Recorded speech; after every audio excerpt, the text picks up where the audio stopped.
Hello everyone, this is English class and we are going to do note making and summarizing. Note making and summarizing of 8 marks. ये 8 marks का आता है note making and summarizing. 5 marks का note making होता है including abbreviation और summarizing होता है 3 marks का. Okay. So let's start the video. Before it I would say अगर आपको वीडियो अच्छा लगे तो लाइक कीजिए एंड शेयर कीजिए और सब्सक्राइब तो कर ही दीजिए. ओके. सो सबसे पहले बताऊंगी कि नोट मेकिंग क्यों ज़रूरी है. सो नोट मेकिंग जो होता है वो आपको आगे की क्लासेस में बहुत हेल्प करने वाला है, क्योंकि नोट मेकिंग आप जब आगे स्कूल कॉलेज वगैरह में जब क्लास 12th में जाएंगे और स्कूल में जाएंगे तो आपको बहुत ज़रूरत होती है नोट मेकिंग की. नोट मेकिंग होता क्या है, इंपॉर्टेंट पॉइंट्स आप जो है you jot down important points actually. So बस यही होता है एब्रीविएशन नोट मेकिंग.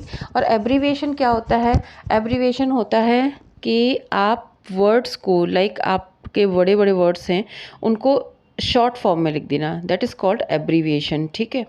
तो हम करने वाले हैं, हम वीडियो बहुत लंबी नहीं बनाना चाहते तो हम शॉर्ट में ये वीडियो बनाएंगे और आपकी पूरी इन्फॉर्मेशन के साथ में. ठीक है. तो जिसमें कि मैं बताऊंगी पहले तो रूल्स क्या होते हैं नोट मेकिंग के, and then we will solve a paragraph as well. ठीक है. सो नोट मेकिंग कैसा होना चाहिए, तो मैंने बताया कि ये जो है वो बहुत फुल सेंटेंसेस नहीं होते हैं, बल्कि ये क्या होते हैं, ये जो होते हैं ये शॉर्ट होते हैं.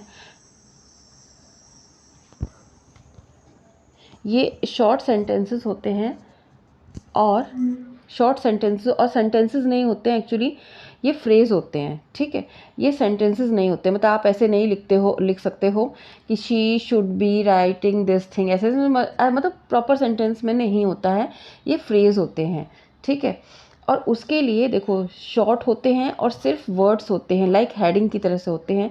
दूसरा होता है कि आप जब ये बनाना शुरू करते हो आपको पैराग्राफ को बहुत अच्छे तरीके से रीड करके उसके मेन पॉइंट्स को नोट डाउन करना होता है. तो आप नोट डाउन नहीं करोगे, what will you do, you have to be always ready with your pencil और पेन. ठीक है. जब भी आप नोट मेकिंग करोगे ना तो आप हमेशा अपनी बुक के साथ में या पैराग्राफ जब रीड कर रहे हो तो अपना पेंसिल अपने साथ में रखोगे और जो पॉइंट आपको इंपॉर्टेंट लगता है आप उसको क्या करते हो, अंडरलाइन करते जाते हो, आपको मेन पॉइंट्स इजीली मिल जाते हैं. Third thing is note form में होना चाहिए, पैराग्राफ फॉर्म में नहीं होना चाहिए. लंबे लंबे सेंटेंसेस नहीं बनाने हैं हमको. देखो लिखा है नॉट इन सेंटेंसेस, बल्कि फ्रेज फॉर्म में होना चाहिए. अब आप कहोगे कि फ्रेज फॉर्म में मैम कैसे लिखेंगे, तो वो हम आगे करते हैं. ठीक है. तो मैं आपको अभी फ़िलहाल सिर्फ एक पॉइंट्स के थ्रू बता रही हूँ, देन हम एक सॉल्व करेंगे तो आपको क्लियरली समझ में आ जाएगा. इन्फॉर्मेशन जो है वो ऐसा नहीं होना चाहिए कि आपने पहला जो हेडिंग लिखा वो पहले पैराग्राफ की लिखी और दूसरी हेडिंग जो है वो तीसरे पैराग्राफ की लिखी. ऐसे नहीं हो चाहिए, लॉजिकली डिवाइडेड होना चाहिए. मतलब आपको उनको देख करके समझ में आना चाहिए कि इसमें क्या था. ठीक है. क्योंकि नोट्स आपके लिए बनाए जा रहे हैं, किसी और के लिए नहीं. ठीक है. नाउ ये डिवाइडेड होना चाहिए. जैसे कि आप इसमें कैसे करते हो कि आप सबसे पहले लिखते हो एक हेडिंग. सपोज़ कि मुझे पढ़ने के बाद में एक हेडिंग मिली, ठीक है, पहले पैराग्राफ की. देन फिर आप कैसे लिखते हो, उसी पैराग्राफ के अंदर आपको एक और पॉइंट मिलता है तो आप 1.1 करके लिखते हो. फिर उसी पैराग्राफ में आपको एक और पॉइंट मिलता है, 1.2 करके लिख देते हो, 1.3. तो ये क्या होते हैं, ये है टाइटल, ये कहलाती है सब टाइटल. और मानो सब टाइटल में आपको कोई इंपॉर्टेंट पॉइंट मिल रहा है, मानो थर्ड वाले में आपको कोई इंपॉर्टेंट पॉइंट मिल रहा है तो आप लिखोगे 1.3.1. ये कहलाता है सब टाइटल. ठीक है. इतनी चीज़ें समझ लो, फिर अभी कंटिन्यू करेंगे. तो अभी कंफ्यूज नहीं होना है, आप देखोगे इसको समझ में आएगा. ठीक है. Generally 3 main divisions are made like this. जैसे जनरली क्या होता है, 3 डिवाइड में करते हैं. कैसे करते हैं देख लीजिए. 3 कैसे डिवाइड करते हैं, जैसे मैंने आपको बताया कि नंबर 1 मेन, आप एक टॉपिक लिखते हो, एक हेडिंग लिखते हो जो आपको पहले पैराग्राफ में मिलती है. देन आपको उसी पैराग्राफ के अंदर इंपॉर्टेंट पॉइंट्स मिलते हैं, 1.1, 1.2 ऐसे करके आप लिखते हो, 1.3. ठीक है. ऐसे करके लिखते हो. ये हो जाता है सब. ठीक है. Sub section. और फिर मानो आपको थर्ड के अंदर आपको 3 और पॉइंट मिल गए तो आप कैसे लिखोगे, 1.3.1 पहला आपको पॉइंट मिला है. मतलब इससे ये पता चल गया हमें कि पहले पैराग्राफ के थर्ड पॉइंट के अंदर हमें पहला हेडिंग मिला. तो ये क्या कहलाते हैं, सब हेडिंग. ठीक है. देखो यहाँ पर दिया हुआ है ऐसे ही। मेन सेक्शन को आप लिखते हो सिर्फ 1 2 3 करके लिखते हो। उसके अंदर के जो होते हैं उन्हें आप कैसे लिखते हो, 1.1, ये लिखा है 1.1। तो ये मैंने 3 डिवीज़न बताए थे, तो ऐसे 3 डिवीज़न। फिर उसके अंदर आपको अगर कुछ मिलता है तो आप ऐसे करते हो, ठीक है। अब ये कैसे करोगे वो मैं आपको आगे बताती हूँ। अब आगे बात, ये तो मैंने नोट मेकिंग बताया। अब एब्रीविएशन क्या होता है? एब्रीविएशन होते हैं सिंबल्स होते हैं। एब्रीविएशन क्या होता है बताती हूँ मैं। आप एजुकेशन को शॉर्ट में कैसे लिखते हो, EDU, एजुकेशन ही लिखते हो ना ऐसे करके, ठीक है, एजुकेशन को। एंड सिंबल, अगर मुझे एंड लिखना है तो मैं कैसे कर देती हूँ, ऐसे। रूपी लिखना है तो कैसे कर देती हूँ, ऐसे, ठीक है। तो ये कहलाते हैं सिंबल, ये कहलाते हैं एब्रीविएशन। Got it? तो आपको ये यूज़ करना है और करीब 5 to 6 आपको इनको यूज़ करना है। कैसे यूज़ करेंगे वो बताऊंगी मैं। Note must make sense, sensible notes होने चाहिए, उनके अंदर कुछ होना चाहिए, ऐसा नहीं कि कोई भी हेडिंग उठा के रख दो। आपको आर्टिकल, प्रेपोजिशन एंड ये सारी चीज़ें होती हैं, ये क्या होती हैं, ये जो है आप नहीं यूज़ करते हो बहुत ज़्यादा। आप सिर्फ वर्ड्स लिखते हो जिनसे आपको समझ में आ जाएगा। आप कैसे करोगे वो मैं बताऊँगी आपको। फिर आता है समरी। ये समरी जो होती है वो होती है 3 मार्क्स की, ठीक है। समरी में लिखते वही हैं, मेन पॉइंट्स ही लिखते हैं, लेकिन ये होते हैं सेंटेंस फॉर्म में और ये होते हैं फ्रेज फॉर्म में, ठीक है। So now let's continue this, ठीक है। मैंने यहाँ पर, अच्छा, उसके लिए कुछ चीज़ें आपको ये देखनी है। जो समरी लिखते हैं उसके लिए आपको इम्पोर्टेंट आइडियाज़ देखना है। तो आप जो पहले नोट्स में जो अंडरलाइन करोगे ना, वही इंपॉर्टेंट आइडियाज़ होंगे और उनको बहुत ज़्यादा एक्सप्लेन नहीं करना है। समरी लिखनी है तो हम उन पॉइंट्स को एक्सपेंड कर देते हैं, उन्हीं को डिस्क्राइब कर देते हैं सेंटेंस फॉर्म में। मतलब वही जो इंपॉर्टेंट पॉइंट्स आपने निकाले, नोट मेकिंग आप उन्हें फ्रेज फॉर्म में लिख देते हो और समरी में आप उन्हें सेंटेंस फॉर्म में, बस इतना ही फ़र्क है, ठीक है। ओके, चलिए लेट्स कंटिन्यू दिस, ठीक है। तो क्वेश्चन जो होगा वो इस तरह से आपको आपके क्वेश्चन पेपर में मिलेगा। पहला क्वेश्चन होगा जो 5 मार्क्स का होगा, सेकंड होगा वो 3 मार्क्स का होगा। Make notes on the content, जो आपको कंटेंट दिया होगा उसके आपको नोट्स बना के दिखाने हैं। कैसे? उसमें आपको एब्रीविएशंस यूज़ करनी है और आपको एक सूटेबल टाइटल देना है, मतलब एक सूटेबल हेडिंग देनी है, ठीक है।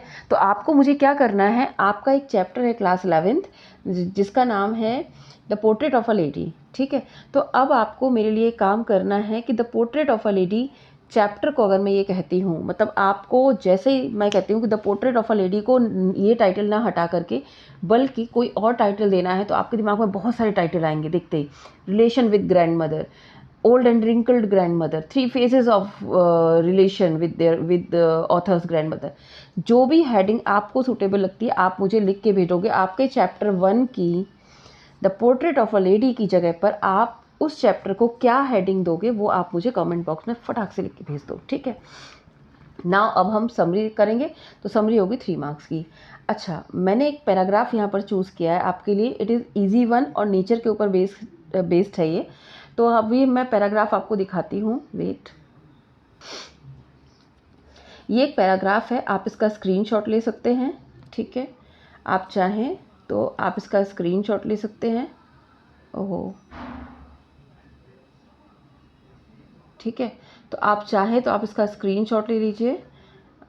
वेट अ मिनट, ये लीजिए, आप इसका स्क्रीनशॉट ले लीजिए, ठीक है। तो हाँ, अभी आपने स्क्रीनशॉट ले लिया होगा, क्योंकि ये सॉल्व करने से पहले आपको रीड करना बहुत ज़रूरी है। तो मेरे वीडियो को आप अभी पॉज करके आप इसको पहले पैराग्राफ को रीड करेंगे। पूरा इस पैसेज को रीड करने के बाद में एक टाइटल देंगे इसको, ठीक है।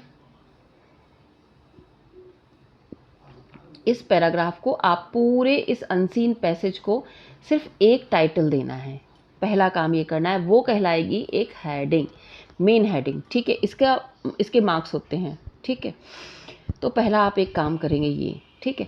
फिर आप क्या करेंगे, 1 2 3 4 5, यहाँ पर आप देखोगे 5 पैराग्राफ्स दिए हैं, ठीक है। 5 पैराग्राफ्स दिए हुए हैं यहाँ पर। तो यहाँ पर 5 पैराग्राफ्स दिए हुए हैं, दिख रहे हैं ना, 1 2 3 4 5, ठीक है। तो मैंने क्या किया है, इनको 5 टाइटल अलग अलग दिए। तो आपको भी यही काम करना है। आपको इन सबको जब आप रीड कर रहे हैं तो पहले आप ये अपना काम कर लेंगे, उसके बाद में मेरे वाले आंसर्स देखेंगे, ठीक है। तो मेरे वीडियो को पॉज करना है, सबसे पहले एक पूरा एक टाइटल देना है इसको पढ़ने के बाद, जो आपको लगता है वो टाइटल देना है। देन फिर आपको देना है एक हर पैराग्राफ को 1 2 3 4 5 ऐसे करके आपने नोटबुक में नोट करेंगे। 5 टाइटल्स मिल जाएंगे, ये एक हेडिंग हो गई, 5 टाइटल्स हो गए। फिर इनके अंदर जो हेडिंग दी है, मतलब सब हेडिंग्स लिखनी है, तो वो आप कैसे करोगे, 1.1 1.2 1.3 जितने आपको मिलते जाएं, 3 2 और 3 1.2 1.3 भी हो सकते हैं। फिर हम सब टाइटल की बात करेंगे, तो मुझे इसमें एक्चुअली सब टाइटल मिला था इसलिए मैंने उसमें लिखा हुआ है, ठीक है। इतना करने के बाद में आप मेरे वाले आंसर्स देखेंगे। तो चलिए मेरे वाले आंसर देख लेते हैं। इससे पहले मैं आपको यही बोलूँगी कि आप इसको पढ़ो अच्छे से और अपने नोट्स बना करके फिर मेरे नोट्स के साथ में मैच करना, या फिर आप मेरे नोट्स देख लो कि मैंने बनाए कैसे, ठीक है। चलिए लेट्स स्टार्ट इट। मैंने ये नोट्स बनाए हैं। सबसे पहले मैंने पूरे पैराग्राफ को जो एक टाइटल एक हेडिंग दी है वो मेरी ये है, ठीक है। ये मेरी हेडिंग है, यहाँ पर मैं बीच में थोड़ा लाइन छोड़ना भूल गई, ये मेरी हेडिंग है, ठीक है। तो आप ज़रा भी कंफ्यूज मत होना, ये मेरी हेडिंग है और ये मेरे टाइटल्स हैं। पहला टाइटल मैंने ये दिया है, दूसरा टाइटल मैंने दूसरे पैराग्राफ को ये दिया है, ठीक है। अब पहला टाइटल देने के बाद में पहले तो मैंने सबसे पहले हेडिंग दिया, पहला टाइटल मैंने दिया उसको निगेटिव एंटी नेचर एटीट्यूड। मुझे ऐसा लगा आप और भी कोई टाइटल दे सकते हैं, इसमें रॉन्ग एंड राइट नहीं होता। आप जो भी टाइटल दें आप मुझे कमेंट बॉक्स में लिख के भेज सकते हैं। I will tell you what is wrong and right, ठीक है। ध्यान रखना है ये कि आप ऐसे नहीं लिखेंगे कि there is a negative anti nature attitude in people, ऐसे नहीं लिखोगे। आप क्या लिखोगे, निगेटिव एंटी नेचर एटीट्यूड। इसको देखते ही आपको याद आ जाएगा कि उस पैराग्राफ में लिखा हुआ था कि लोगों का नेचर के लिए कैसा एटीट्यूड है, क्या सारी चीज़ें उसमें दिया गया था, ठीक है। अब एंटी नेचर एटीट्यूड है लोगों का, तो अब याद आया कि यार उसमें क्या क्या चीज़ें दी गई थी। लोग उसको ना नेचर को क्या बताया गया था, नेचर देखो मैंने एब्रीवेशन यूज़ किया है, ये सिंबल यूज़ किया है और ये क्या किया है मैंने, एब्रीवेशन यूज़ किया है, ठीक है। तो आपको क्या करना है, एब्रीवेशन बहुत ध्यान से लिखना है क्योंकि लास्ट में मैं कुछ पूछने वाली हूँ आपसे, ठीक है। तो ये मेरा सिंबल है, ये एब्रीवेशन यूज़ किया, एक्सप्लॉइट का एब्रीवेशन यूज़ किया, एनवायरनमेंट का, एजुकेशन का, फिर आप ये नेचर का, ठीक है। फिर आप ये सोचोगे कि मैम ये तो रॉन्ग हो जाएगा, राइट हो जाएगा, ऐसा कुछ नहीं होता है। देखो एनवायरनमेंट का फिक्स है एब्रीविएशन, एजुकेशन का फिक्स है एब्रीविएशन, नेचर का फिक्स है, लेकिन एक्सप्लॉइटेड का मुझे नहीं मिल रहा था तो मैंने कहा आपको ये भी करना सिखा दूं, इसलिए मैंने एक्सप्लॉइटेड का एक एब्रीविएशन ऐसे करके बता दिया कि आप ऐसे भी कर सकते हो, ये रॉन्ग नहीं होता है। लेकिन आप आगे क्या करोगे मैं बताऊंगी, इसके मार्क्स अभी नहीं मिलेंगे, ठीक है। ओके, तो मैंने पहला टाइटल ये निकाला, सेकंड टाइटल मैंने ये निकाला, वेट अ मिनट, एक minute, let me do this. मैंने जो टाइटल निकाला है, मैं दूसरा कलर लेती हूँ। देखो ये तो है मेरी heading, this is my heading, ठीक है। नाउ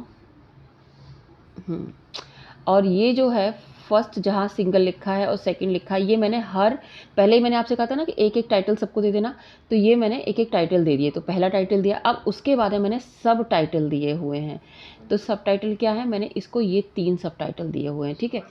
क्योंकि मुझे पहले पैराग्राफ में ये पता चला कि नेचर जो है लोग कंसीडर करते हैं एनिमी की तरह, नेचर को एक्सप्लॉइट करते हैं, और human same attitude towards human भी है। कई लोग ह्यूमंस को भी वैसे ही, ये क्या करेगा गरीब आदमी, पता नहीं क्यों जी रहा है अर्थ पे, है ना, तो ऐसे ही उनके लिए भी एटीट्यूड होता है। तो मुझे लगा कि यार मुझे ये भी लिखना चाहिए, तो मैंने 1 पॉइंट के अंदर 1.1 1.2 1.3। अब आपके कोई भी डाउट हो आप मुझे कमेंट बॉक्स में लिख के भेज सकते हैं, मैं आपके डाउट्स क्लियर करूँगी, ठीक है। अब सेकंड वाले मुझे लगा कि देखो drawbacks of present environment education, मुझे लगा कि यार ड्रॉबैक्स इस पैराग्राफ में इन्वायरमेंट एजुकेशन में जो ड्रॉबैक्स हैं उसके बारे में बताया गया, तो मैंने उसको ये हेडिंग दे दिया। और उसके अंदर जो मुझे पॉइंट्स मिले वो ये लिखा, क्योंकि हमारा जो एजुकेशन सिस्टम है ना वो थ्योरी बेस्ड है, ठीक है, वो इसमें लिखा हुआ था। हमारा जो बच्चों का जो इंटरेक्शन है वो नेचर से बहुत कम होता है, ह्यूमंस का। हमें कोई ऐसे प्रोजेक्ट नहीं दिए जाते इन्वायरमेंट स्टडीज़ में कि जाओ आपको जो है different kinds of plants collect करने हैं, और होती भी है तो बहुत प्रैक्टिकली हम नहीं लेते। मम्मियाँ मार्केट जा कर के क्या करती है, तरह तरह के प्लांट्स खरीदती हैं और मम्मी बच्चों को हेल्प, मतलब बच्चों को हेल्प करती है। नहीं करना चाहिए, बच्चों को खुद करने दो। तो इससे क्या होता है कि बच्चों का इंटरेक्शन होता है, हम लोग का डायरेक्ट इंटरेक्शन नेचर से होता है, और तब हम समझते हैं इंपॉर्टेंस ऑफ नेचर, ठीक है, जो कि हमारे अंदर कमी है, लैक। तो ये इस पैराग्राफ में बताया गया था सेकेंड में। तो मैंने क्या किया, मुझे लगा कि मुझे ये टाइटल बनाना चाहिए। ये अब आप देख सकते हो, सिर्फ हेडिंग्स हैं, ये कोई सेंटेंसेस नहीं है, ठीक है, हेडिंग्स ही हैं ये, ठीक है। ओके, नाउ मुझे 2 पॉइंट सेकेंड वाले पैराग्राफ में मुझे और मिला। अब जब मैं इन्वायरमेंट स्टडीज़ थर्ड पॉइंट पढ़ रही थी, तब मुझे पता चला कि उसमें ये लिखा हुआ है कि इन्वायरमेंट एक्टिविटीज़ क्या क्या होनी चाहिए, ठीक है। तो मैंने उसका भी बना दिया, तो मुझे ये सब टाइटल मिल गए, ठीक है। तो ये मुझे सब टाइटल मिल गए, ठीक है। तो ये मैंने क्या किया, ये सब टाइटल हैं, ठीक है। कोई ज़रूरी नहीं है कि आपको मिले।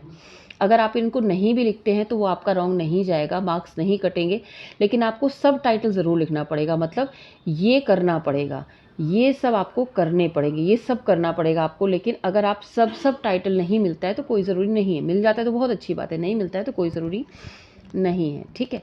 तो मुझे लगा, तो मैंने ये सब टाइटल जो है, क्योंकि उसमें ना आप पढ़िएगा उसको, उसमें ना एक्टिविटीज़ के बारे में बताया है, तो इसलिए मैंने क्या किया, ये सब टाइटल में डाल दिया, क्योंकि ये पैराग्राफ के अंदर ही है।